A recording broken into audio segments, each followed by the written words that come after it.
At my wife's office party, her flirty co-worker said, "You are nothing but a tropey husband, impotent and broke." Everyone laughed. "We know she loves your bed." They said 2 minutes later he regretted it instantly. Look, I'm not saying I have a sixth sense or anything, but I should have known something was catastrophically wrong the moment my wife Tara cornered me in the kitchen with that smile. You know, the one where her eyes get all sparkly and her voice goes up half an octave like she's trying to sell me a timeshare in hell.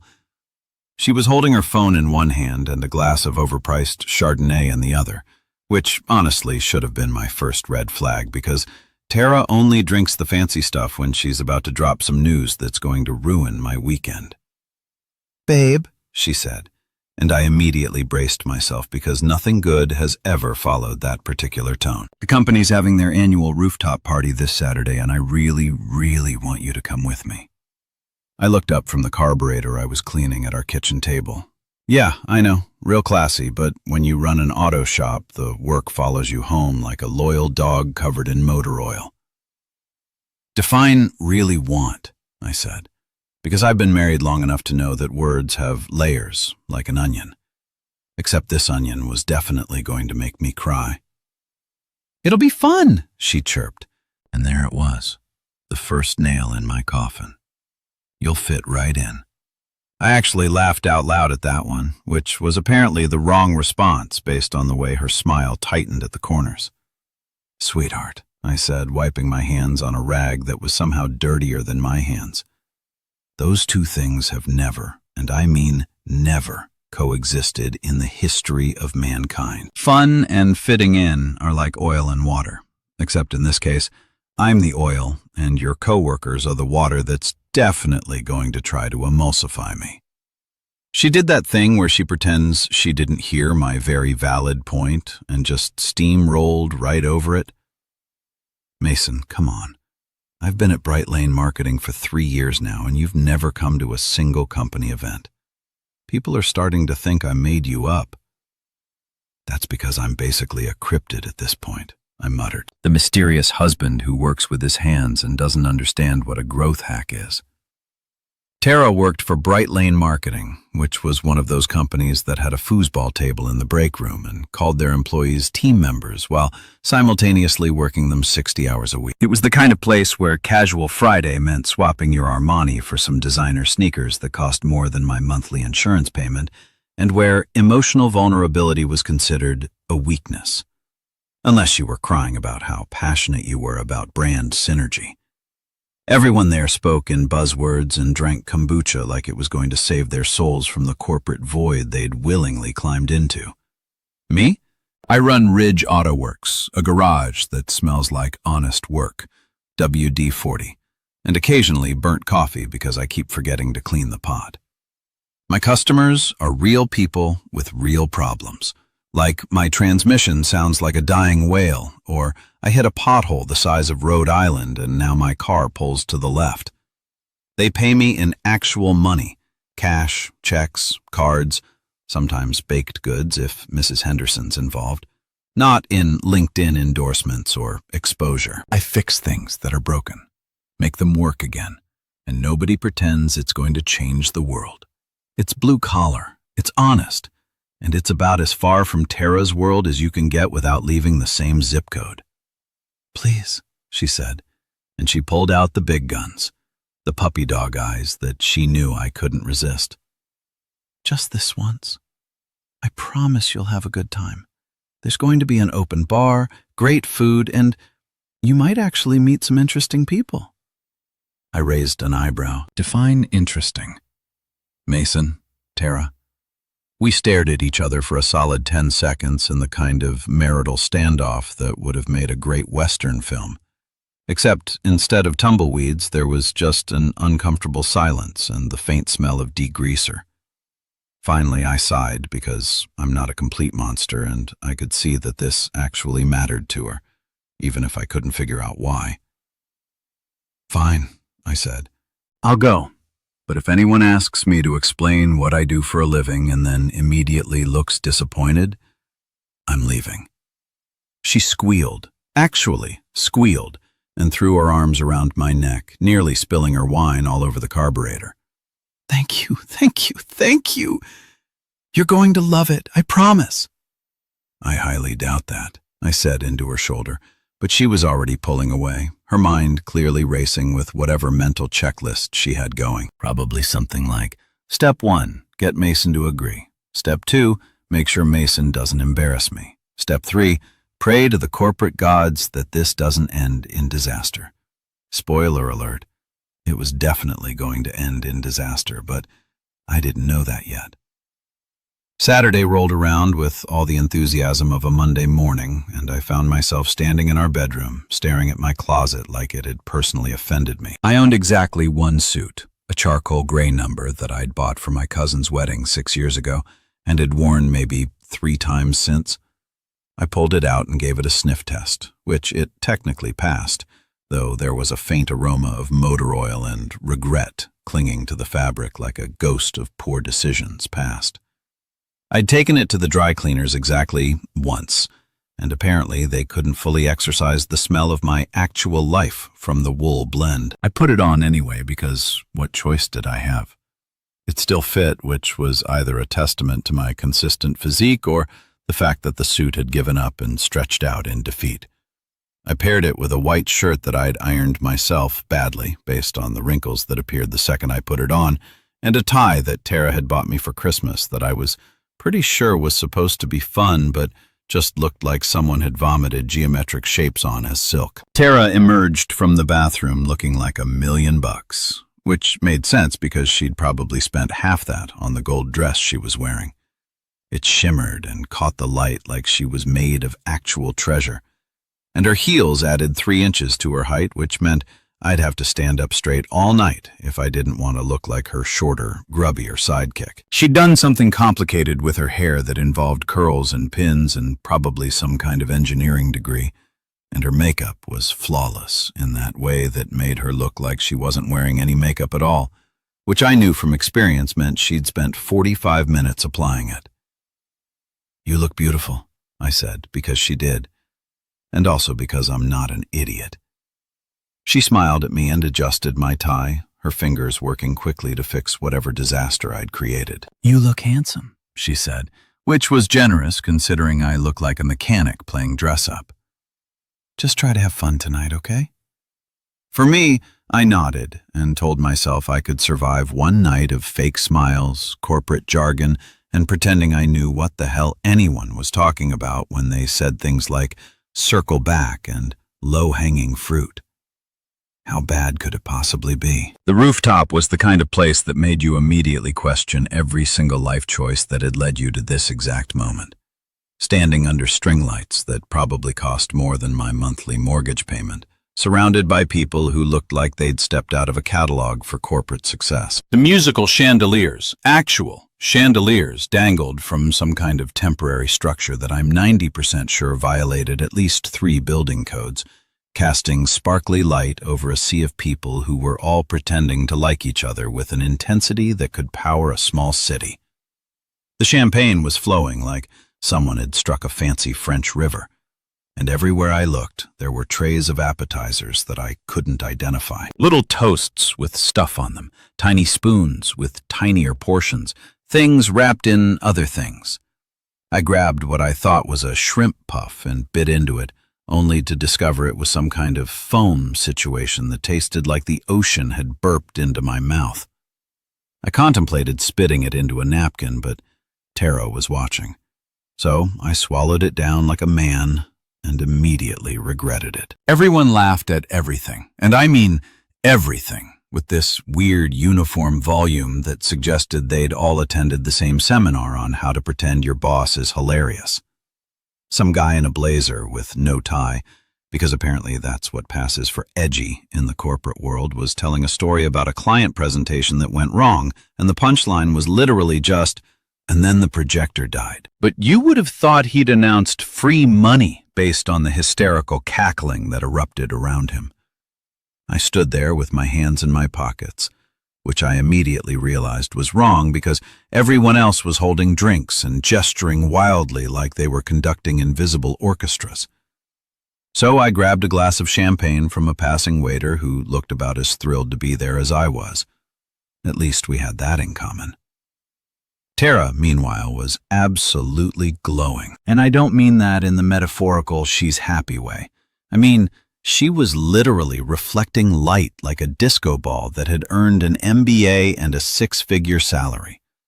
That gold dress caught every flicker from the chandeliers, every flash from someone's phone camera, every desperate attempt at atmospheric lighting, and threw it back out into the universe like she was some kind of success beacon. She looked stunning, and I felt a genuine surge of pride watching her navigate the room with the kind of confidence that came from knowing you belonged somewhere, which made it even more obvious that I did not belong. She was laughing at something a woman in a power suit was saying, touching the woman's arm in that casual way people do when they're comfortable with each other. And I thought, good for her. She'd worked hard to get here, to build a career in a field that seemed to be equal parts creativity and nonsense, and she deserved to enjoy her success. I was proud of her, genuinely, honestly proud, right up until I realized she hadn't introduced me to a single person. Not one. We'd been here for 20 minutes, and I was basically a ghost in a bad suit. Every time I tried to sidle up next to her to join whatever conversation she was having, someone would swoop in and redirect her attention. It was like watching a very polished game of keep-away, except I was the ball and nobody wanted to play with me. She'd glance at me occasionally, flash a quick smile that seemed to say, "Just a minute," and then turn right back to whoever was monopolizing her time. I was the +1 who came with the appetizers and had about as much presence. The people who did acknowledge me did so with the kind of polite confusion you'd reserve for someone who'd wandered into the wrong wedding. A few guys in expensive suits gave me the up-down assessment. You know, the look where their eyes start at your shoes, scuffed, could have used a polish, travel up your off-the-rack suit, clearly not bespoke, and land on your face with an expression that said, "Who invited you, and why?" One woman actually asked me if I was with the catering company, and I had to explain that no, I was Tara's husband, which made her say, "Oh," in a way that suggested she'd heard about me but thought I was some kind of urban legend.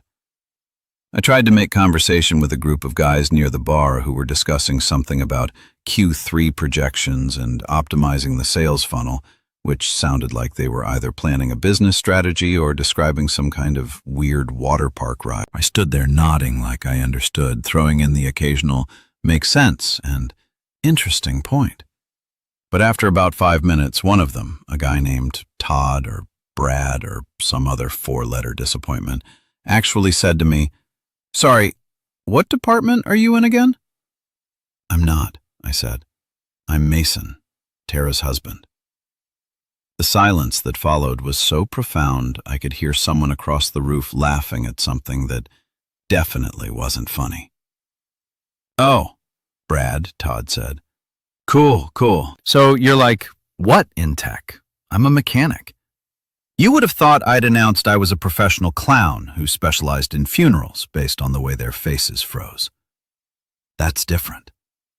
One of them finally managed, and then they all suddenly remembered they needed to be literally anywhere else. So there I was, standing by a chrome railing overlooking the city, sipping champagne that tasted like expensive regret, watching my wife sparkle and shine in her element, while I tried to figure out if it was too early to fake a medical emergency. I was contemplating the logistics of a convincing limp when I noticed a pattern. Every time I started to approach Tara, some tall, aggressively groomed man would materialize out of nowhere and intercept her. First, there was a guy named Chadwick, because, of course, there was a Chadwick who looked like he'd been genetically engineered in a lab to sell luxury watches. He had that effortless hair that probably required 45 minutes and 3 products to achieve, and he kept touching Tara's elbow while talking to her, which made my jaw clench in a way that was probably bad for my dental health. Then there was Preston, who wore a bow tie unironically and kept making Tara laugh by saying things that I could tell weren't actually funny, just performatively witty in that way that people mistake for personality. He kept adjusting his glasses, thick-rimmed things that screamed, "I'm quirky and interesting." And I watched as he leaned in close to whisper something that made Tara giggle. But the worst was Blake Crawford. I knew his name because Tara had mentioned him before. Blake from Strategy, she'd call him, always with a little laugh, like his very existence was amusing. He strutted over to where Tara was standing with a group of co-workers, and I watched as he inserted himself into the conversation with the confidence of a man who'd never been told no in his entire life. Blake was the kind of guy who looked like he'd stepped out of an advertisement for expensive cologne that you'd find in a magazine you didn't subscribe to. Everything about him was polished to an aggressive shine. His shoes, his smile, his hair that had just enough product to look styled but not try hard, even though you knew he'd tried very hard.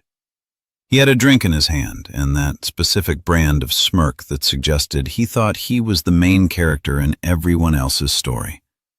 I watched as he said something to Tara, his hand casually resting on the small of her back, and she laughed. Really laughed in a way that made something uncomfortable twist in my chest. Not jealousy exactly, but something adjacent to it. A feeling like I was watching my wife exist in a world where I was optional at best and invisible at worst. I downed the rest of my champagne, which was a mistake because it went straight to my head and made the string lights blur slightly, and decided that I needed to either join a conversation or leave entirely. Staying in this weird limbo of present but not participating was making me feel like a piece of furniture, an awkward, out-of-place piece of furniture that didn't match the aesthetic.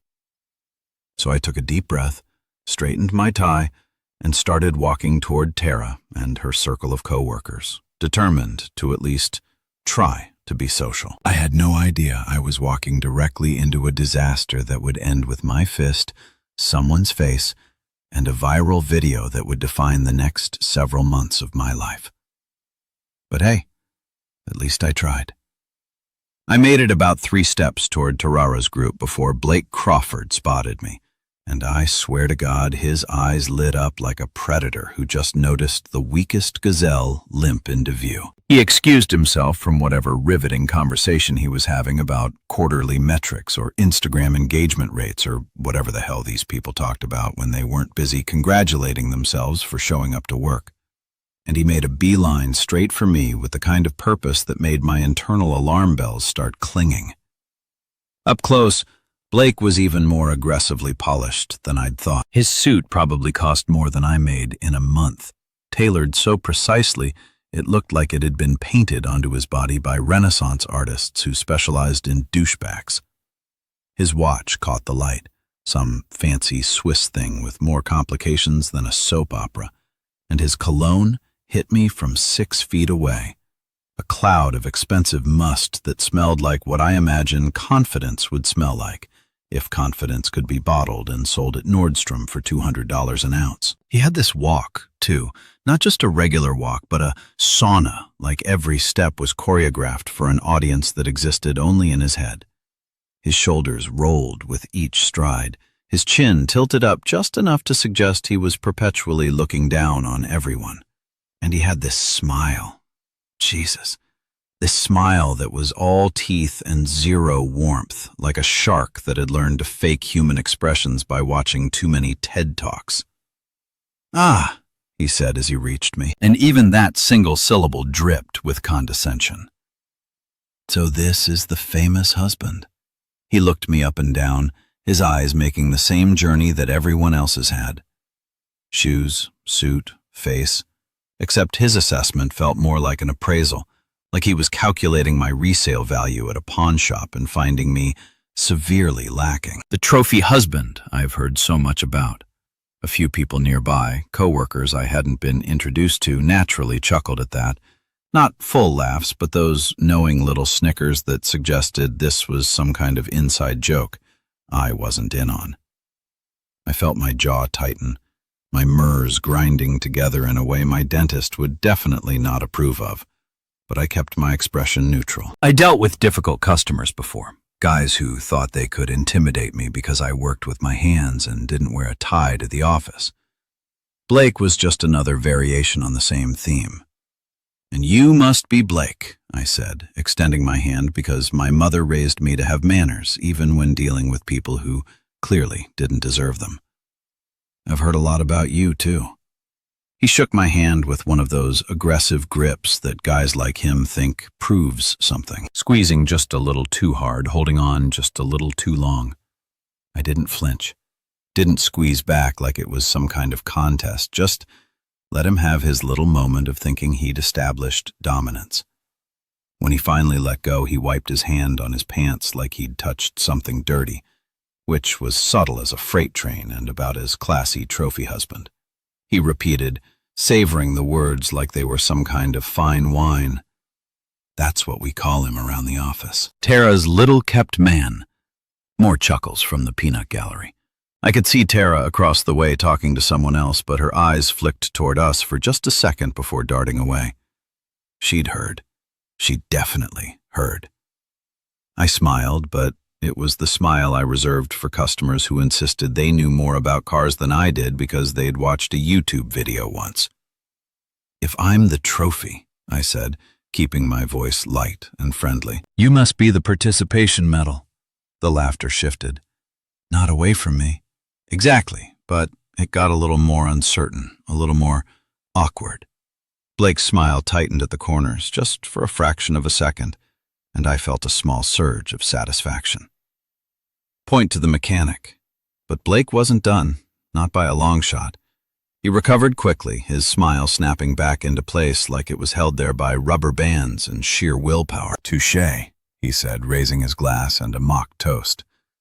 "See? Tara told us you had a sense of humor." I was starting to wonder if she'd made that up, too. Along with, well, he gestured vaguely at me, at all of me, like I was some kind of questionable art installation. All of this. A woman with severe bangs and a tablet clutched to her chest like a security blanket laughed at that. A sharp barking sound that reminded me of a startled seal. "Oh my God, Blake, you're terrible," she said. But she was smiling, clearly enjoying the show. "I'm curious," Blake continued, leaning against the railing with the casualness of someone who'd never been uncomfortable a day in his life. "What's it like being married to the most talented strategist at Bright Lane? Must be intimidating knowing your wife is out here crushing it while you're—" He paused, pretending to search for the right word, even though we both knew he'd had this loaded in the chamber before he even walked over. "What is it you do again?" "Something with cars." "I'm a mechanic," I said flatly. "I own an auto repair shop." Right, he said, snapping his fingers like it had just come back to him, even though I knew damn well Tara had told him exactly what I did. "Auto repair. That's quaint. Very blue-collar, very hands-on." The way he said hands-on made it sound like I was doing something vaguely pornographic. "Tell me, man, how's business? I heard the auto repair industry is really struggling these days. All these new electric cars, computer diagnostics, dealerships with their service departments. Must be tough out there for the independent guys." There it was, the knife sliding in smooth between the ribs, wrapped in concern and fake curiosity around us. People had started to pay attention, conversations dying down as they sensed drama brewing like a storm on the horizon. I could feel eyes on us, could sense phones being subtly angled in our direction because, God forbid, anyone miss a potential viral moment. "Business is fine," I said, my voice leveled despite the fact that my fist was itching to introduce itself to his perfectly symmetrical face. "Steady customers, honest work, no complaints. People still need their cars fixed." Turns out, wild concept, I know, but not thriving. Like pressed because apparently he'd majored in being Anne with a minor and not knowing when to shut up. I mean, let's be real here. How much does a mechanic make these days? 50, 60,000? Meanwhile, Tara's pulling down 6 figures easy, probably more with her bonuses. That's got to create some tension at home, some imbalance. Someone whistled low and another person muttered, "Damn," under their breath. The circle around us had grown. I realized we'd become the entertainment, the floor show, The thing people would talk about on Monday morning around the coffee machine. "You seem really interested in my financial situation," I observed. "That's weird, right? That's a weird thing to be fixated on." Blake laughed, but it was hollow, performative. "I'm just saying, man, there's no shame in it. Trophy husbands are a thing now. It's very modern, very progressive. The woman brings home the bacon. The man, I don't know, keeps the house clean, looks pretty, whatever it is you do, while she's out here building empires." He gestured toward Tara, who I could see was now watching us fully, her face unreadable from this distance. "You know what I do?" I said, setting my empty champagne glass down on a nearby table with more force than necessary. "I fix things that are broken. Which means I'm looking at you right now and seeing a whole lot of job security. A few people actually, edit that. Like we were in a high school cafeteria and someone had just launched a sick burn."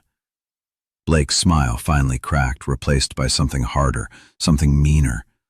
His eyes narrowed and I watched him recalculate, watched him decide that the friendly ribbing portion of the evening was over, and it was time to go for the throat.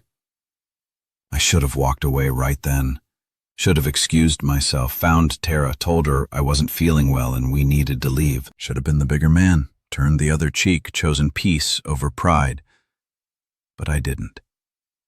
Because sometimes when you spend your whole life being underestimated, being looked down on, being treated like you're less than because you work with your hands instead of sitting in an office, something inside you just snaps, and you decide that maybe, just maybe, it's time to stop being the guy who takes it and becomes the guy who does something about it. Blake must have seen something in my face, some shift in my expression, because his smile came back full force.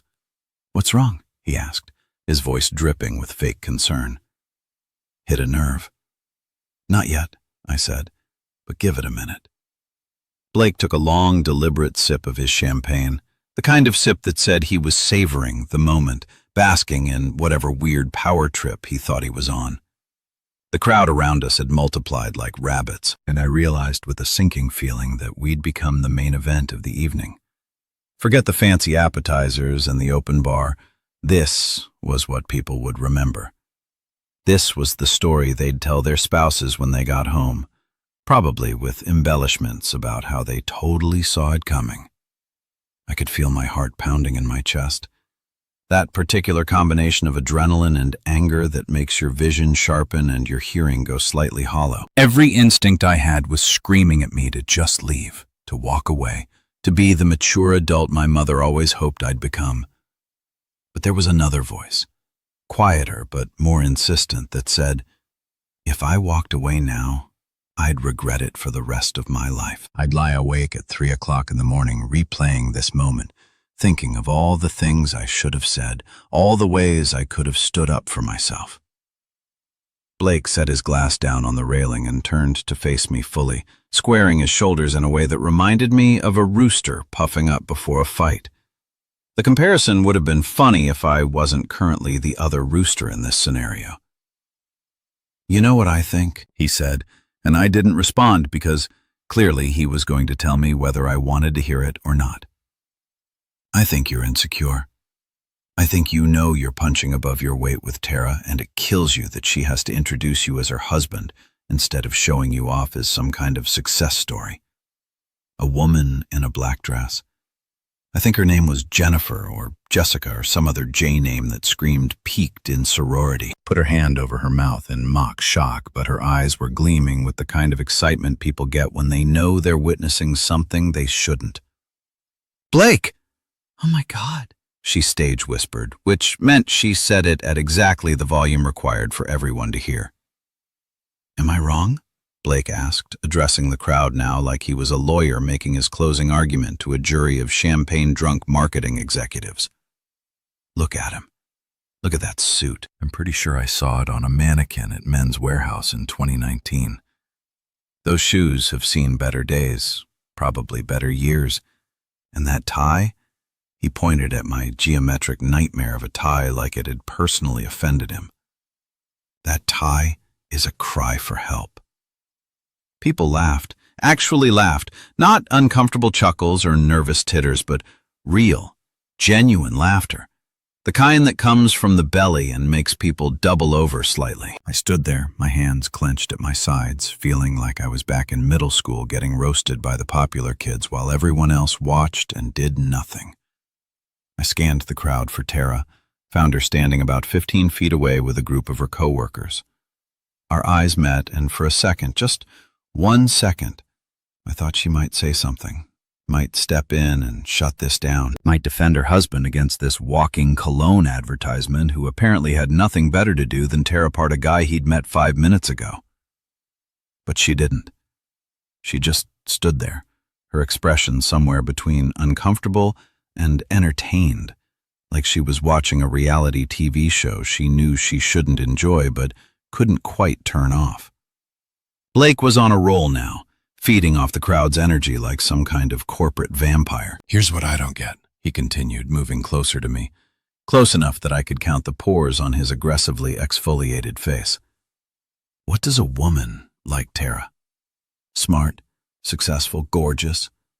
What does she see in a guy whose biggest accomplishment is probably getting an oil change done in under an hour?" More laughter. Someone actually clapped, which seemed excessive. "Maybe he's got other qualities," a guy in a purple shirt offered, trying to be diplomatic, which I appreciated, even though it was too little too late. "Oh, I'm sure he does," Blake said with a knowing smirk. "But let's be honest about what this is. Tara is the breadwinner, the powerhouse, the one with the career trajectory that actually goes up instead of just side to side. And him?" He gestured at me with his champagne glass, sloshing a little of the liquid onto the pristine rooftop floor. "He's arm candy decoration. The trophy husband you wheel out for company events so people don't think you're married to your job." My jaw was so tight I thought my teeth might crack. My fingernails were digging into my palms hard enough that I'd probably have little half-moon marks there tomorrow. But I kept my mouth shut because I knew that if I opened it, something would come out that couldn't be taken back. Blake leaned in closer and his breath hit my face in a wave of champagne and smug satisfaction. This was it. I realized this was the moment he'd been building toward, the punchline he'd been setting up since he walked over. I could see it in his eyes, that gleeful, malicious spark that said he was about to drop a bomb just to watch me react. "Let's call it what it is," he said, his voice dropping to a stage whisper that somehow carried to every corner of our little crowd. "You're nothing but a trophy, husband. Impotent and broke." The word hit me like a physical blow. Impotent. He'd actually said it out loud in front of my wife's co-workers, in front of strangers, in front of Tara herself. The crowd exploded. Not with laughter exactly, but with that sharp collective intake of breath that said he'd crossed a line. But they were definitely here for it. And then they did laugh. Someone snorted, an actual snort like a pig. And suddenly, everyone was losing it. People were wiping tears from their eyes, holding their stomachs, turning to their neighbors to repeat what Blake had said in case they'd somehow missed it. I felt my ears burning. Felt heat creeping up my neck and into my face. My vision tunneled slightly, everything around Blake going fuzzy at the edges. My brain was screaming 1,000 different things at once. Walk away. Say something clever. Defend yourself. Punch him. Don't punch him. Definitely punch him. Absolutely do not punch him under any circumstances. That's when Kelly chimed in. Kelly from whatever department Kelly was from, a woman with bottle blonde hair and a laugh like a car alarm. She was standing just behind Blake holding a martini glass with 3 olives in it, and she was grinning like Christmas had come early. "Oh, be nice, Blake," she said with absolutely zero sincerity. "We all know Tara loves his bed." The rooftop exploded. I'm talking full-on eruption of laughter, the kind that echoes off buildings and probably violates noise ordinances. People were practically crying, clutching each other for support, doubling over. Someone's phone camera flash went off, capturing the moment for posterity and probably Instagram. I looked at Tara again, desperate for some kind of support, some indication that this wasn't okay, that she was as horrified by this as I was. And for a fraction of a second, I saw something in her face.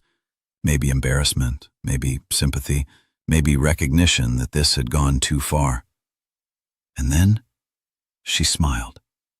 Not a big smile, not a laugh, just this little upturn of her lips, like she found the whole thing kind of amusing.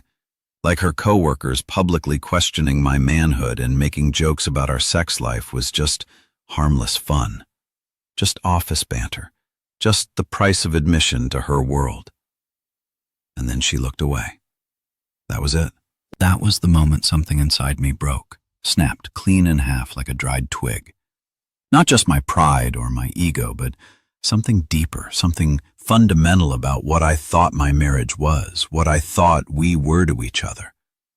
I'd spent 3 years being understanding about her career, about the long hours and the work trips and the company events that I wasn't invited to. I'd smiled through the jokes about being a grease monkey and the assumptions that I was somehow less than because I worked with my hands. I'd shrunk myself down to fit into her world, made myself smaller so she could shine brighter. And she just smiled while her coworkers tore me apart for entertainment. My hand moved before my brain could stop it, setting my champagne glass down on the nearest surface with a sharp click. The laughter was still going, people still riding the high of Blake's zingers, still thinking this was all in good fun. Blake himself was basking in it, his arms spread wide like a conductor acknowledging his orchestra, his face flushed with triumph and expensive alcohol. I straightened my tie, that stupid geometric tie that Tara had bought me that I'd worn because I thought it would make her happy. I rolled my shoulders back, cracked my neck once to the left, once to the right. My hands were steady, I noticed, completely steady, despite the fact that my heart was trying to jackhammer its way out of my chest. "You know," I said quietly, so quietly that people had to stop laughing to hear me, and the silence spread outward like ripples on a pond. "People like you are why HR departments exist." Blake's smile widened. He thought I was retreating, I realized. He thought that was my white flag, my admission of defeat. "Oh yeah," he said, plain to the crowd. "What are you going to do about it? Write a Yelp review? Give me a 1-star rating? Leave an angry comment on LinkedIn?" The crowd tittered, waiting for my response, expecting me to either slink away in defeat or fire back with some weak comeback that Blake would demolish with another perfectly crafted insult. I took 1 step forward, closing the distance between us. "Not exactly," I said. And that's when I knew with absolute certainty that I was about to do something spectacularly stupid. Here's the thing about making monumentally bad decisions. There's usually a split second right before you commit where your brain tries to save you from yourself. It's like a last-ditch emergency broadcast system flashing red lights and sirens screaming, "Abort mission! I repeat, abort mission!" In that fraction of a moment, you have a choice. You can listen to the rational part of your brain that's begging you to walk away, to be the bigger person, to remember that assault charges are expensive and inconvenient. Or you can tell that rational part to take a hike and let the lizard brain take the wheel. Guess which option I chose. I want to be clear about something. I'm not a violent guy. I don't get into bar fights or road rage incidents. I don't solve problems with my fists like some kind of off-brand action hero. The last time I'd punched someone was in high school, and that was because Derek Henderson had stolen my lunch money 3 days in a row, and I'd finally had enough. I got suspended for a week. My mom cried, and I learned a valuable lesson about conflict resolution that apparently didn't stick because here I was 20 years later about to throw all that personal growth directly into the garbage. But standing there on that rooftop, looking at Blake's smug face, hearing the echoes of laughter still bouncing around in my skull, thinking about the way Tara had smiled, had actually smiled. While these people humiliated me, something primal took over. Some ancient part of my brain that remembered when disputes were settled with clubs and rocks instead of strongly worded emails said, "You know what? Enough is enough." I pulled my right hand back, not too far. Not like some telegraphed haymaker you'd see in a movie. Just a quick, efficient motion that came from years of working under cars and developing what my high school gym teacher used to call functional strength. Blake was still grinning at me, still waiting for whatever pathetic response he thought I was going to give, still riding high on his little performance. He didn't even see it coming. My fist connected with his jaw with a sound that was somehow both satisfying and horrifying. A solid thwack that echoed across the rooftop like someone had dropped a phone book on a table. It wasn't a perfect punch. My form was probably terrible, and I definitely didn't follow through the way you're supposed to, but it didn't matter because the important thing was that it landed, and it landed hard.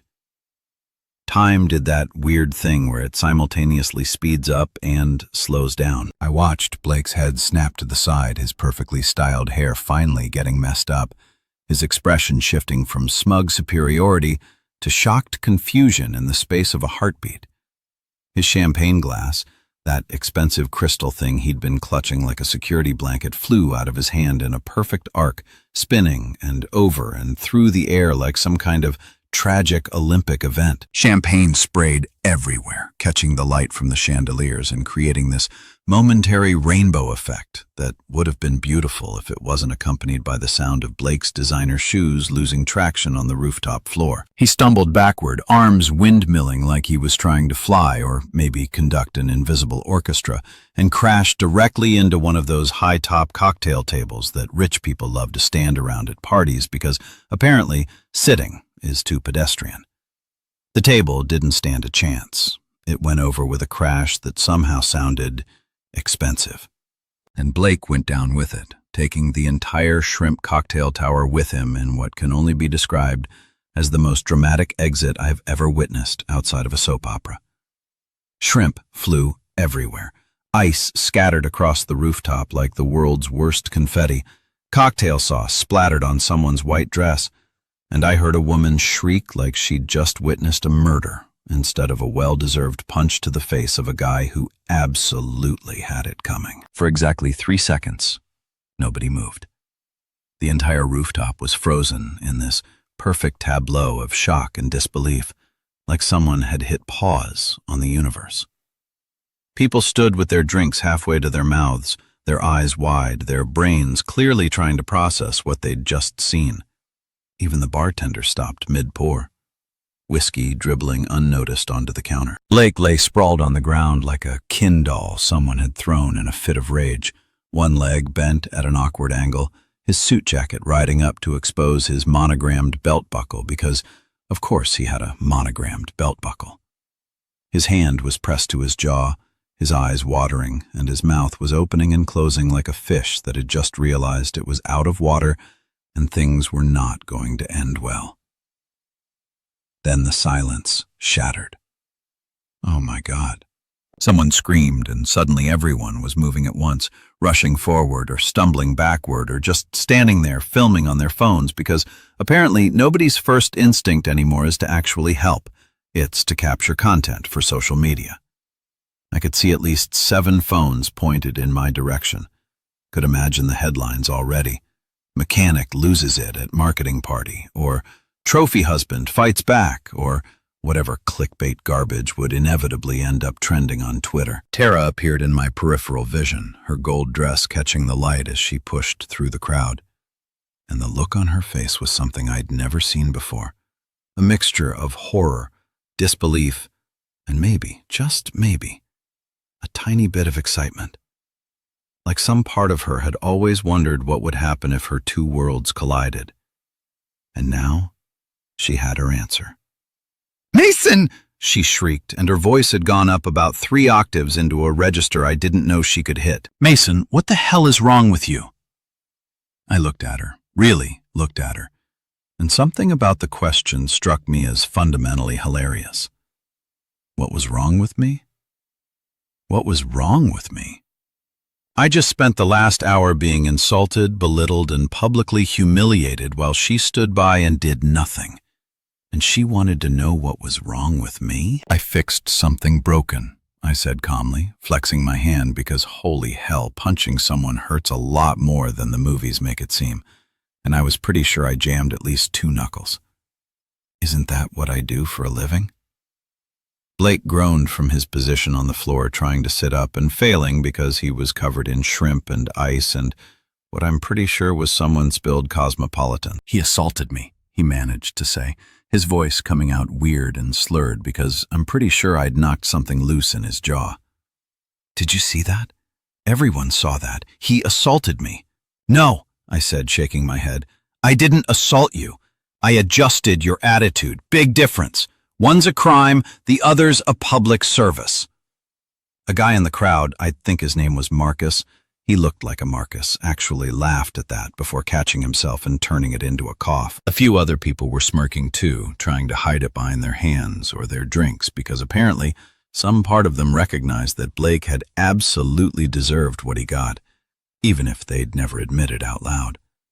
Security arrived then because, of course, there was security at this ridiculous party.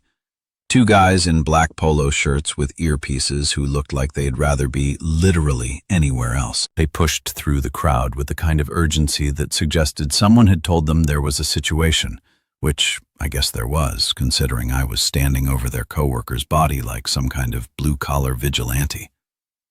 "Sir," the bigger one said, putting a hand on my shoulder that I immediately shrugged off. "You need to come with us." "I'm aware," I said, because I'm not an idiot, and I knew exactly how this was going to play out. I was going to be escorted out, probably banned from the building, and depending on how vindictive Blake felt, possibly dealing with police later. But you know what? In that moment, looking at Blake sprawled on the ground covered in seafood, watching Tara's horrified expression, seeing the mixture of shock and barely suppressed amusement on everyone else's faces, I felt something I hadn't felt in a long time. Satisfied, Cynthia appeared then, the HR manager, a woman who looked like she ate conflict for breakfast and washed it down with the tears of employees who'd violated the handbook. She was clutching a tablet to her chest like a shield, her sensible heels clicking on the rooftop floor, and her expression was the kind of disappointed that suggested she'd seen some things in her career, but this was definitely making the top 10. "Sir?" she said, her voice dripping with barely controlled fury wrapped in corporate politeness. "You cannot just assault people at company events." I raised an eyebrow. "Ma'am, I didn't assault him. I adjusted his attitude. There's a difference. One requires a police report. The other just requires an ice pack and some humble pie." Her lips pressed into a thin line that could have cut glass. "You need to leave immediately." "Gladly," I said, straightening my jacket and trying to look dignified despite the fact that my hand was throbbing and I was pretty sure I had cocktail sauce on my shoe. I charged by the hour anyway, and this party stopped being worth my time about 45 minutes ago. I turned to leave and the crowd parted for me like I was Moses and they were the Red Sea. Except instead of Israelites, it was a bunch of marketing executives in expensive clothes trying not to make eye contact. Some looked horrified. Some looked impressed. One guy actually gave me a subtle nod that said, "Respect," which I appreciated even though it didn't change the fact that I just committed assault at my wife's company party. As I walked toward the exit, I heard Blake whimpering behind me, heard Terrera saying something I couldn't quite make out. Heard the general murmur of 50 people all trying to process what they just witnessed. And you know what? I didn't look back. The 2 security guards flanked me like I was some kind of international criminal instead of a guy who'd punched one douchebag bag at a corporate party, which, honestly, felt like overkill, but I wasn't about to argue with guys who probably had tasers and a deep-seated resentment for their jobs. The bigger one. His name tag said Marcus, which meant I'd been right earlier.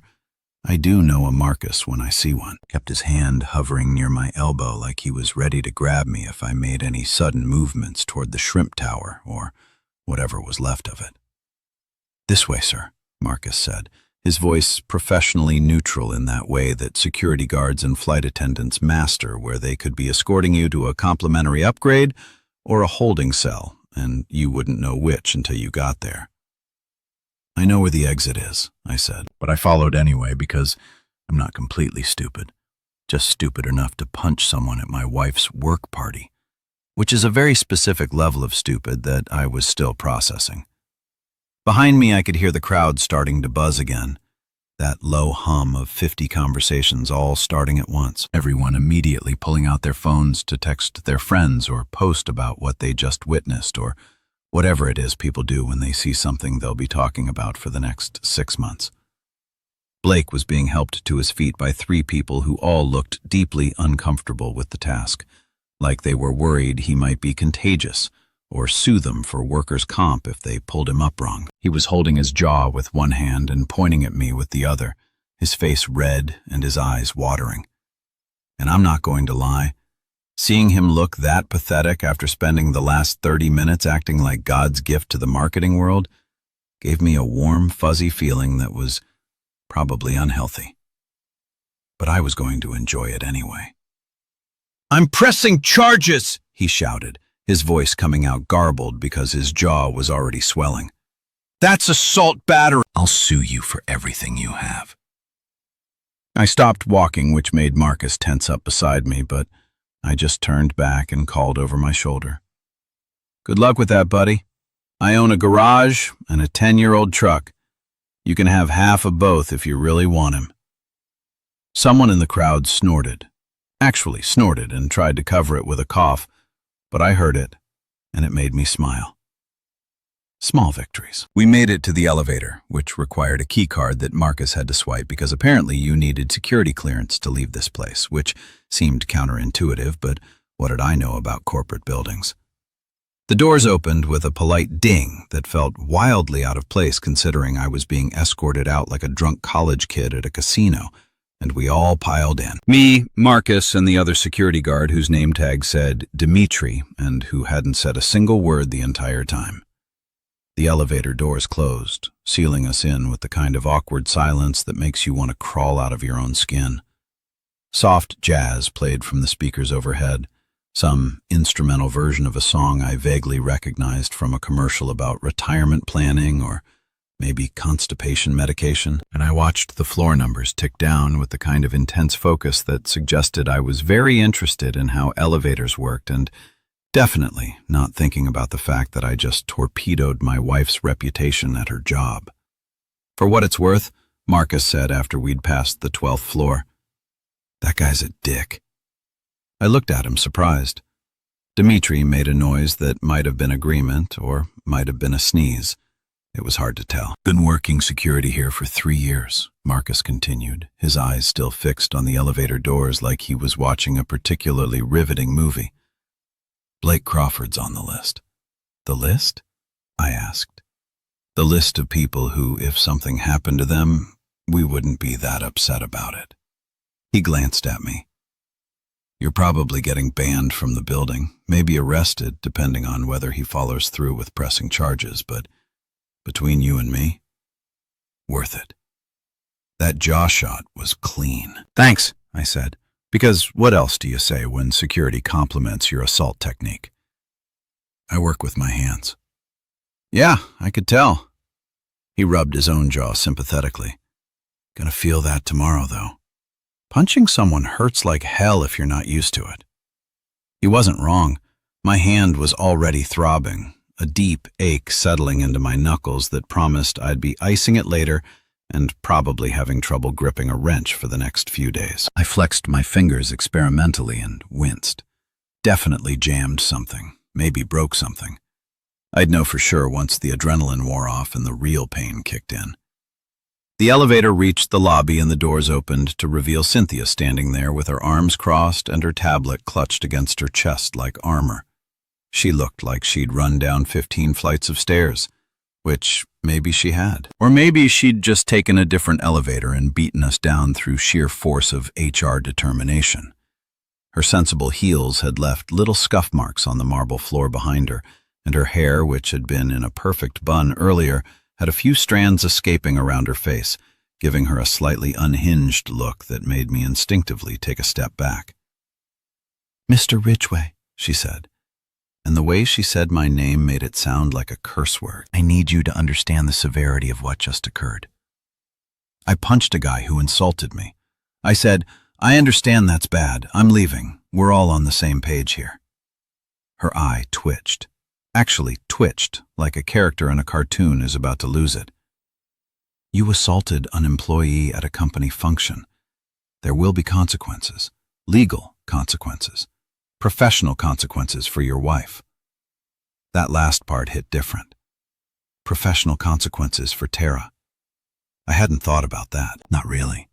Not in the heat of the moment when my fist was connecting with Blake's face. I'd been so focused on my own humiliation, my own anger, that I hadn't considered what this would mean for her career, her relationships with her coworkers, her standing at a company where image and networking were apparently more important than basic human decency. "Look," I said, and I tried to make my voice reasonable, even though reasonable had left the building about 20 minutes ago. "Your employee spent the better part of half an hour publicly humiliating me. He questioned my manhood, my financial situation, and made jokes about my sex life in front of 50 people while everyone laughed. I'm not saying what I did was right, but I am saying he earned it." Cynthia's expression didn't change. "That doesn't give you the right to commit violence." "You're right," I admitted, because she was technically legally right, even if she was morally in a gray area. But it felt really good, and I'd probably do it again given the same circumstances. So maybe just ban me from the building and we can all move on with our lives. She stared at me for a long moment, and I could see her brain working through whatever HR protocol handbook was stored in her head, trying to figure out how to handle a situation that probably didn't come up in the training videos. Finally, she uncrossed her arms and tapped something on her tablet with more force than necessary. "You're banned from all Bright Lane marketing properties indefinitely," she said. "If you attempt to enter any of our buildings, you'll be arrested for trespassing. If Blake Crawford decides to press charges, you'll be hearing from the police, and your wife will be required to attend a meeting on Monday morning to discuss her employment status." My stomach dropped at that last part. Her employment status. She didn't do anything. "She brought you to a company event where you assaulted a colleague," Cynthia said coldly. "That reflects poorly on her judgment and creates a liability for the company." "That's bullshit," I said, my voice getting louder despite Marcus's warning hand on my shoulder. "You're going to punish her because her husband defended himself against workplace harassment?" That's what Blake was doing, by the way. Harassing me. "Where's his HR meeting?" "Mr. Crawford will also be spoken to about his behavior," Cynthia said, but her tone suggested that conversation would be a gentle reminder about professionalism, while Tara's would be more along the lines of clean out your desk. "Unbelievable," I muttered. "Absolutely unbelievable. You people sit around all day talking about toxic workplace culture and respect and inclusivity, and then when someone actually stands up to a bully, they're the problem." "You punched someone," Cynthia repeated like I might have forgotten in the last 30 seconds. "And I'd do it again," I said. "In fact, I'm starting to think maybe I didn't hit him hard enough because clearly the message didn't land."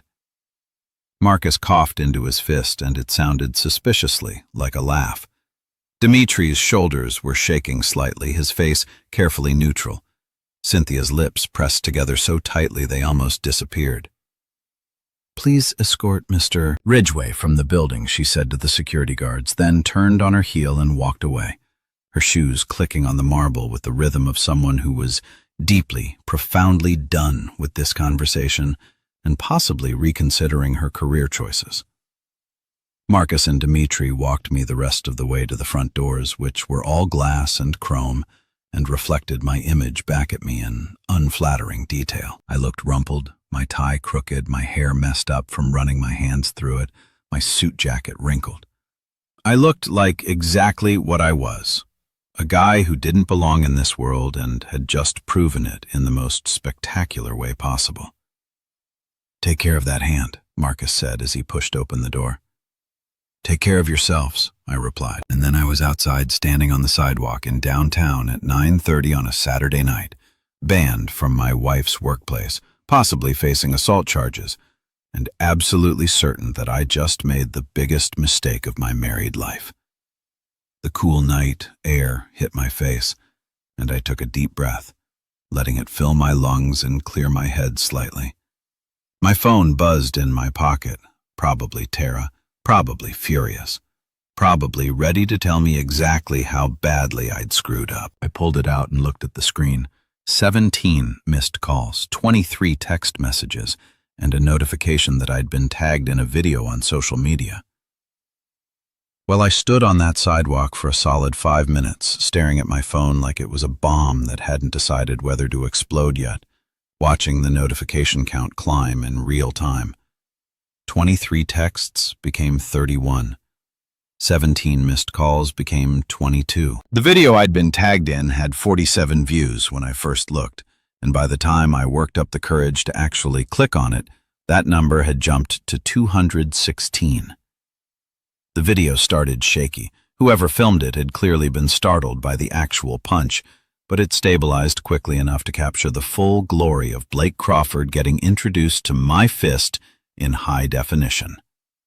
Someone had already added a caption: "Mechanic destroys sleazy coworker at rooftop party, skull, skull, skull," with about 15 hashtags that included gems like hashtag instant karma, hashtag trophy husband fights back, and inexplicably, hashtag shrimps forever, which I'm guessing was a reference to the cocktail tower Blake had taken down with him. The sound quality was surprisingly good. You could hear everything. Blake's smug voice saying impotent and broke, Kelly's shrieking laughter and her comment about Terrera's bed, the collective gasp when my fist connected. And my personal favorite, my completely deadpan delivery of, "I fix things that are broken. Isn't that what I do for a living?" Followed by Blake's pathetic groaning from somewhere off camera. The comment section was already a war zone. Half the people were calling me a hero, saying things like, "Finally, someone shut that guy up, and my man said enough," with crying, laughing emojis. The other half were pearl-clutching about violence and assault and how I should be arrested, which, fair enough. They had a point, even if I didn't want to hear it. But the ratio was definitely in my favor, which felt weird to say about a video of me committing a crime. Someone had screen recorded it and posted it to 3 other platforms. Someone else had made it into a GIF. A third person, and I don't know how they worked this fast, had already created a remix with sound effects, adding a cartoon bonk when my fist connected and the Curb Your Enthusiasm theme when Blake fell into the shrimp tower. My phone rang again, and this time it was Tara. So I figured I couldn't avoid it forever, even though every instinct I had was screaming to let it go to voicemail and deal with this tomorrow, when I'd had time to come up with literally any explanation that didn't make me sound like a caveman who solved problems with his knuckles. I answered. Hey. Her voice came through the speaker so loud I had to pull the phone away from my ear. "Hey, that's all you have to say, Mason? What the actual hell were you thinking?" "I wasn't," I admitted, because there was no point lying about it. "I wasn't thinking. I was reacting. There's a difference." "Oh, there's a difference," she said. And I could hear the sound of a door closing, probably her finding somewhere private to yell at me without an audience. "One makes you look stupid, the other makes you look psychotic. Congratulations, you managed both." I leaned against the building, my non-punching hand rubbing my face. My knuckles were really starting to hurt now, a deep, throbbing ache that suggested I'd definitely done some damage. "Tara, your coworker spent 30 minutes insulting me to my face while everyone laughed. He called me impotent in front of 50 people. In front of you. So you punched him," she said flatly. "That was your solution, violence. What was I supposed to do?" I asked, and I heard my voice getting louder, anger bubbling back up even though I was trying to stay calm. Stand there and take it. Laugh along with everyone else. Smile while your office peacock buddy tore me apart for entertainment. You were supposed to be an adult, she snapped. You were supposed to walk away or tell him off with words like a normal person or literally anything except assault him at my company party. I did use words. I pointed out several words. And then, when words didn't work, I escalated to fists. It's called a proportional response. It's called assault and battery. Mason, that's what it's called. That's what the police are going to call it when Blake presses charges, which he absolutely is going to do because you broke his jaw. I stood up straighter. I broke his jaw. Maybe, probably, I don't know. He won't stop moaning long enough for anyone to get a good look at it, but there's definitely damage. Congratulations. You might have caused permanent injury to my coworker. Part of me, a small, petty part that I'm not proud of, felt a surge of satisfaction at that. Blake's perfect face wouldn't be so perfect anymore. His jaw would click when he talked. Or maybe he'd need surgery. Or maybe every time he looked in the mirror, he'd remember the night a mechanic in a cheap suit taught him that words have consequences. But the larger part of me, the part that was married and 38 years old and supposedly mature, felt sick. I'd actually hurt someone. Not just embarrassed them or knocked them down, but potentially caused real, lasting damage. That wasn't who I was. That wasn't who I wanted to be. Tara, I said quietly, I'm sorry. I'm sorry I embarrassed you. I'm sorry I made a scene. I'm sorry I put your job at risk, but I'm not sorry I stood up for myself. I'm not sorry I finally said enough is enough. Silence on the other end. I could hear voices in the background, people talking, someone laughing. The party continuing without us because the show must go on even when the entertainment punches someone. They're talking about firing me, she said finally, her voice smaller now, scared in a way I'd rarely heard. Cynthia pulled me aside and said I showed poor judgment bringing you, that I'm responsible for your actions, that this reflects on my ability to represent the company. My stomach dropped. They can't fire you for something I did. They can do whatever they want, Mason.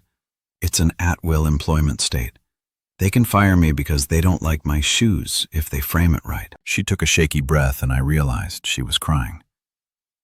I've worked so hard to get where I am.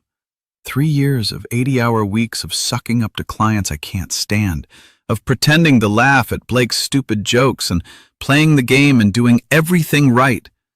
And you destroyed it in 5 seconds. That hit harder than it should have because she was right. I had destroyed it. Maybe Blake deserved that punch. Maybe he'd been asking for it. Maybe every single person at that party had secretly wanted to do what I did. But consequences didn't care about maybe. Consequences only cared about what actually happened. And what actually happened was that I'd committed assault at a company function and now my wife might lose her job. I'll fix it, I said, even though I had no idea how. I'll talk to Cynthia. I'll apologize to Blake. I'll do whatever it takes. You're banned from the building, Tara said, and Blake isn't answering his phone, probably because his jaw is wired shut or he's already talking to a lawyer. There's nothing you can fix here, Mason. You broke it too badly. We sat in silence for a moment, or she sat wherever she was, and I stood on the sidewalk watching strangers walk by, living their normal Saturday nights that didn't involve viral videos or potential assault charges. I should get back to the party, she said finally. I need to do damage control, try to smooth things over with people who actually matter to my career. When are you coming home? I asked. Another pause. I don't know. Late. Maybe I'll stay at Sarah's tonight. I need some space to think. And then she hung up, leaving me standing there with a throbbing hand and a sinking feeling that I just crossed a line that couldn't be uncrossed. My phone buzzed again, this time with a text from a number I didn't recognize. Yo, is this the guy from the video? That was legendary, bro. Blake Crawford's been asking for that for years. You're a hero. Another text, different number. I run a podcast about workplace conflicts. Would you be interested in being interviewed about your experience? A third. Local news here. We'd love to get your side of the story. I scrolled through them, watching the messages pile up from strangers, from old high school friends I hadn't talked to in 15 years, from customers whose cars I'd fixed, from Terrera's cousin, who I'd met exactly once at Thanksgiving 3 years ago. Everyone had an opinion. Everyone had something to say. Everyone wanted a piece of the story. The video was at 15,000 views now. Someone had made a TikTok about it with a dramatic voiceover. Someone else had turned it into a meme format, replacing Blake's insult with various other provocations and my punch with, and I took that personally. I was viral. I was trending locally. I was the mechanic who'd snapped at a corporate party, and apparently that resonated with people in a way I hadn't expected. The comments were full of stories about their own Blake Crawfords, their own moments of being talked down to by people in fancy suits who thought blue-collar work was beneath them. I'd become some kind of accidental working-class hero, which would have been flattering if it didn't come with the strong possibility of criminal charges and a destroyed marriage. I finally pushed off the building and started walking toward where I'd parked my truck, 6 blocks away, because street parking in this neighborhood was apparently a blood sport. My hand hurt with every swing of my arm. My head hurt from thinking about the mess I created. My heart hurt from the conversation with Tara, from knowing I'd let her down in the most spectacular way possible. But somewhere underneath all that hurt, buried deep where I didn't want to acknowledge it, was a tiny spark of something else. Something that felt dangerously close to satisfaction. Because for the first time in 3 years of playing the supportive husband, of shrinking myself to fit into Terrera's world, of taking jokes and insults with a smile, I'd finally stood up and said no. And yeah, maybe I'd said it with my fist instead of my words. Maybe I'd gone too far. Maybe I'd blown up my entire life for one moment of standing up for myself. But at least I'd stood up. I spent Sunday in my garage, which is where I go when I need to think or hide from my problems, or both. There's something meditative about working on engines, about taking something broken and making it whole again, about problems that have actual solutions instead of just spiraling into more problems. Mrs. Henderson's Camry needed new brake pads, which was a straightforward job that required exactly 0 emotional intelligence and didn't involve anyone questioning my manhood or my bank account. My phone kept buzzing on the workbench, texts, calls, social media notifications that I'd muted but couldn't quite bring myself to turn off completely. The video had hit 50,000 views overnight. Someone had made a Wikipedia page about me that listed my occupation as auto mechanic / amateur boxer / working class hero, which was both hilarious and deeply concerning. A local gym had offered me a free membership. 3 different lawyers had reached out offering to represent me if Blake pressed charges, 2 of them pro bono, because apparently punching a smug corporate guy had made me some kind of folk hero. Tara hadn't come home. She texted around midnight to say she was staying at Sarah and needed time to think, which I understood, even though it felt like someone had hollowed out my chest with a rusty spoon.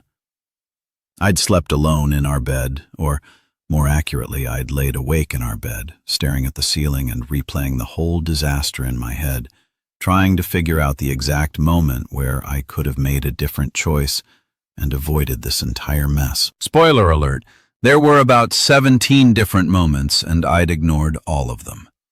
My hand was a mess, knuckles swollen and bruised. 2 fingers I definitely couldn't bend without wincing.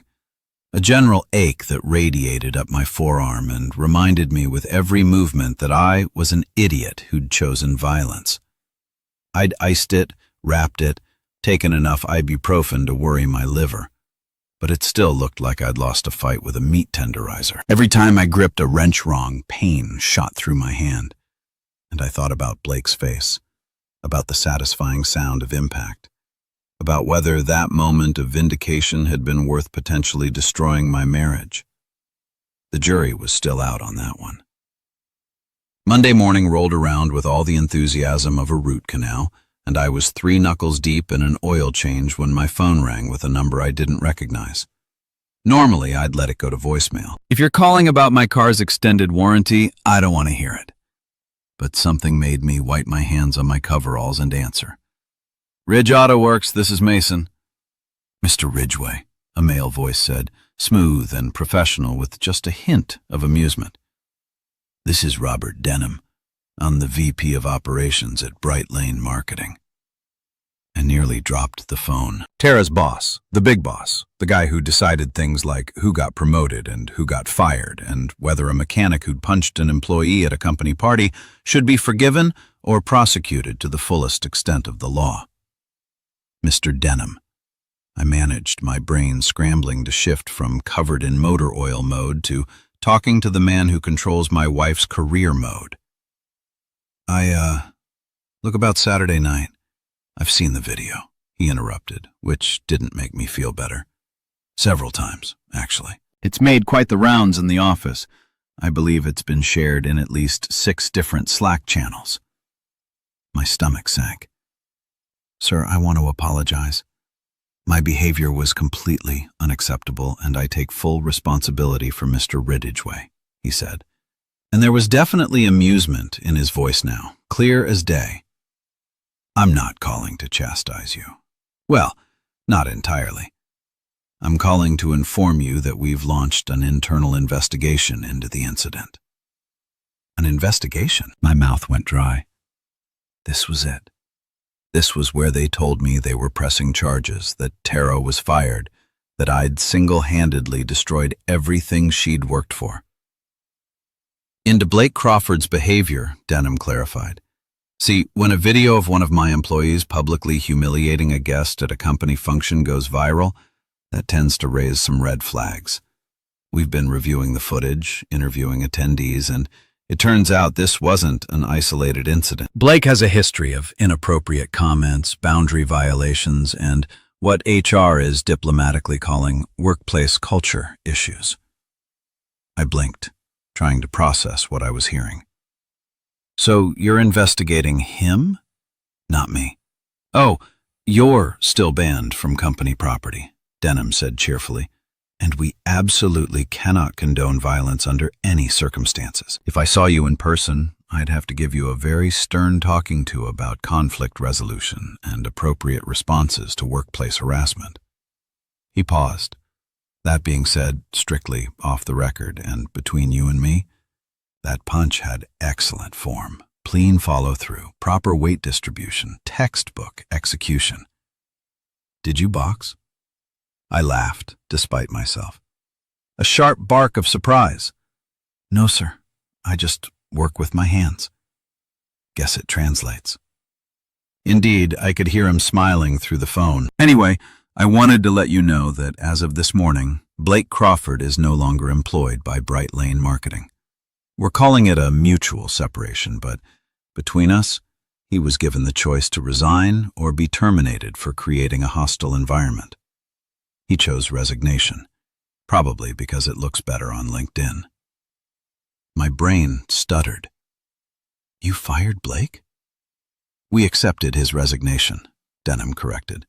There's a difference, legally speaking, though the end result is the same. He'll be escorted from the building this afternoon, and we'll be implementing additional harassment training for all employees, which I'm sure they'll love.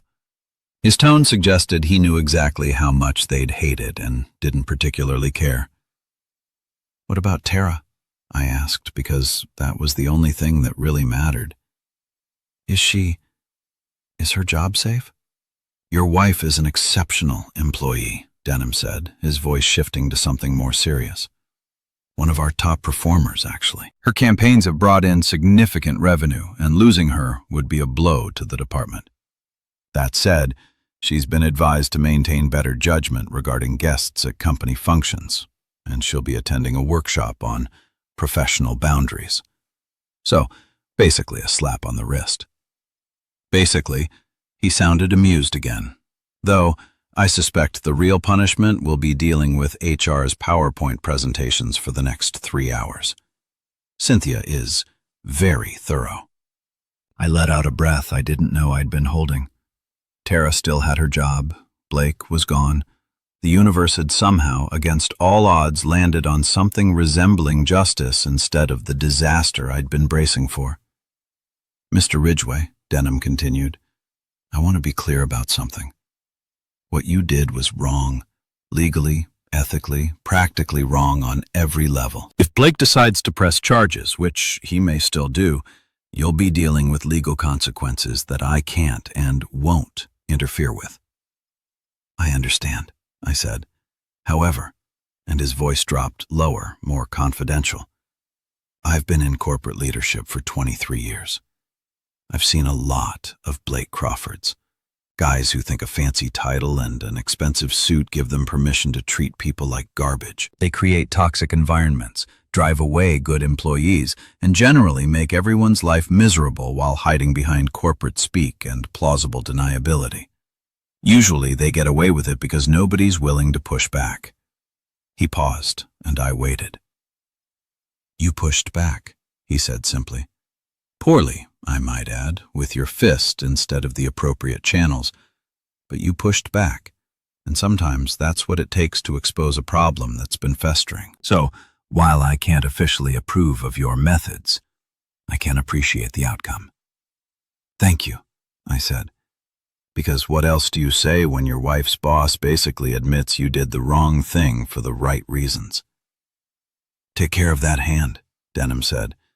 And Mr. Ridgway, perhaps consider anger management classes. Just a thought. He hung up before I could respond, leaving me standing in my garage holding a phone and trying to figure out if I'd just been complimented or threatened or both.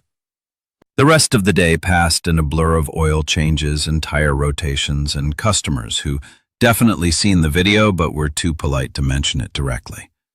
Though I caught a few knowing looks, and one guy actually fist-bumped me when he picked up his keys. Word travels fast in small communities, and apparently local mechanic Dex Corporate was the kind of story people love to share. Tara called around 5 right as I was locking up the shop. I heard about Blake, she said without preamble. Yeah, I replied. Your boss called me. He what? I explained the conversation, including the part about the punch having good form, which made her laugh. An actual laugh, not the bitter, angry kind from yesterday. It was a small sound, barely there, but it felt like maybe, just maybe, we'd survive this. He also said, You're keeping your job. I added, I know. I had a very long conversation with Cynthia this morning about professional judgment, inappropriate guest behavior, and 17 other things that could have been an email. She sighed. Mason, I'm still mad at you. I know what you did was stupid and reckless and potentially illegal. I know. But she trailed off and I heard her take a breath. But Blake was out of line, way out of line. And I should have said something. I should have defended you instead of standing there like a coward while everyone laughed. My throat tightened. You're not a coward. I let them treat you like garbage because I was worried about fitting in, about maintaining my image, about not making waves. That's pretty cowardly if you ask me. Her voice cracked slightly. I'm sorry, Mason. I'm sorry I didn't stand up for you. I'm sorry I made you feel like you had to do it yourself. I still shouldn't have punched him. I said no, she agreed. You absolutely shouldn't have, but I'm glad Blake's gone. And I'm glad everyone knows you're not just some trophy husband who'll take whatever they dish out. I smiled despite myself. So I'm not sleeping on the couch forever. Just tonight, she said, and I could hear the smile in her voice. I'm still processing, but come home, okay? We'll figure this out. Okay, I said. I'll pick up Chinese food. Extra egg rolls. Obviously, the thing about punching someone at your wife's work party is that it gives you a lot of time to think. Not just about the punch itself, though, trust me. I replayed that moment about 6,000 times, analyzing it like I was some kind of combat sports commentator, but about everything that led up to it. All the little compromises, the small humiliations, the moments where I'd swallowed my pride and told myself it didn't matter because keeping the peace was more important than keeping my dignity.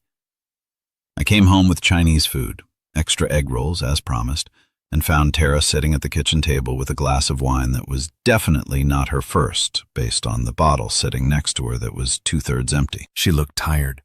The kind of bone-deep exhaustion that comes from spending 8 hours doing damage control and pretending everything's fine when it's definitely not fine. "Hey," I said, setting the food down. "Hey," she replied, not looking at me. We ate in silence for a while.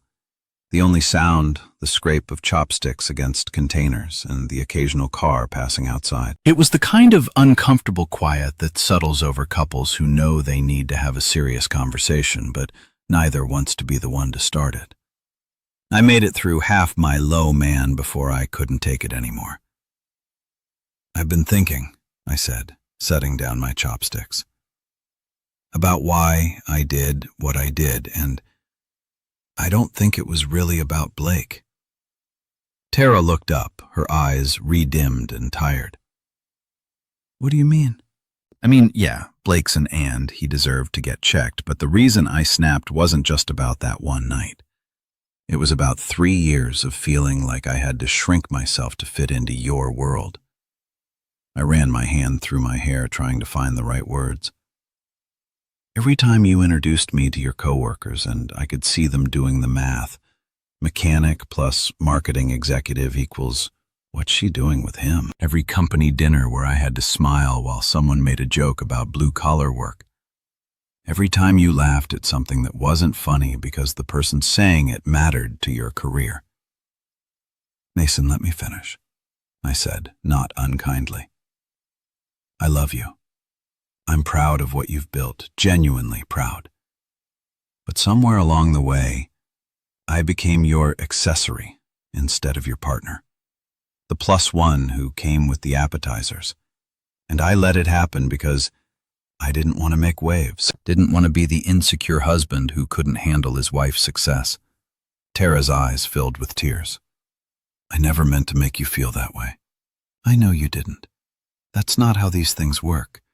It's not one big moment, it's 1,000 small ones that add up until you're standing on a rooftop getting called impotent in front of 50 people and your wife smiles because she's worried about what they'll think if she doesn't."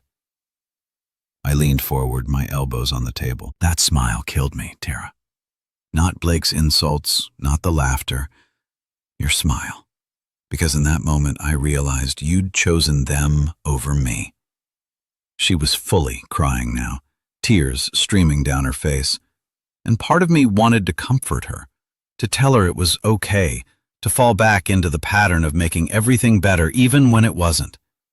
But I didn't, because this conversation had been 3 years overdue, and if we didn't have it now, we never would. "You're right," she said, her voice breaking. "You're completely right, and I hate that you're right.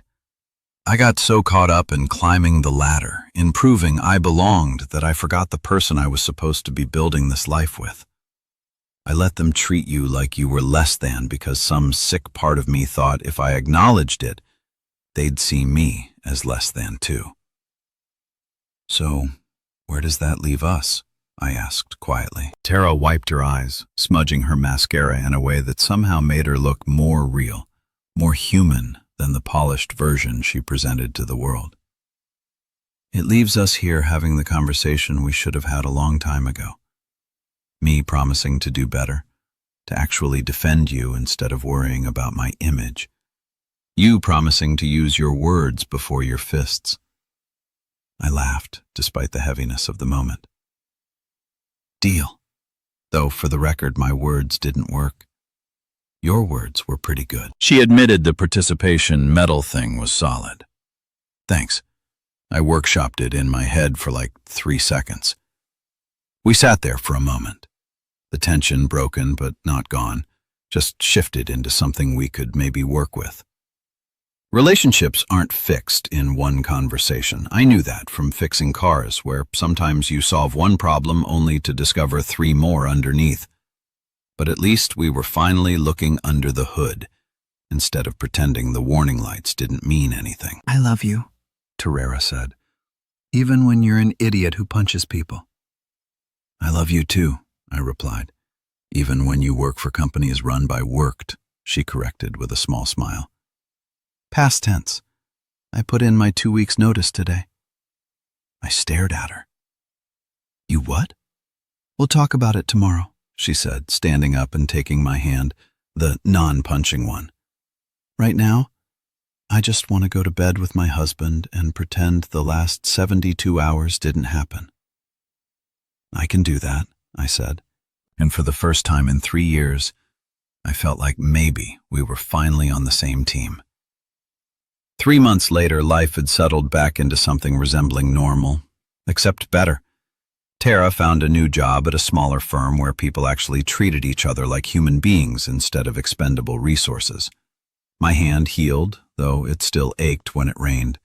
A permanent reminder that violence is rarely the answer, but sometimes it's incredibly satisfying. The video eventually stopped trending, replaced by some politician scandal and a cat that could allegedly play piano. I was no longer a folk hero, just a mechanic who'd had one viral moment and was perfectly happy to return to obscurity. I was under a Honda Civic wrestling with a stubborn exhaust system when someone walked into the shop. I rolled out to find a guy in his 30s wearing khakis and a Bright Lane marketing lanyard, and my first instinct was to roll right back under the car and pretend I'd suddenly gone deaf. "You're Mason Ridgway," he said, grinning like he'd just met a celebrity. "Depends on who's asking," I replied cautiously. "Dude, you're a legend at Bright Lane. After you left, people started actually calling out the toxic Blake's gone. 2 other guys got fired for harassment, and they completely overhauled the culture." He laughed. "They call you the torque wrench of justice." I couldn't help it. I burst out laughing so hard I nearly dropped my socket wrench. The torque wrench of justice. That's the dumbest thing I've ever heard. "It's amazing," he insisted. "You're like a workplace vigilante with grease stains." After he left with his oil changed and a story to tell his coworkers, I stood in my garage covered in motor oil and ridiculously happy. Tara texted dinner at 7 o'clock. "I'm cooking." I smiled. Being a trophy husband wasn't so bad after all, as long as the trophy came with self-respect, a functioning marriage, and apparently a superhero nickname. Sometimes the wrench fixes more than just engines.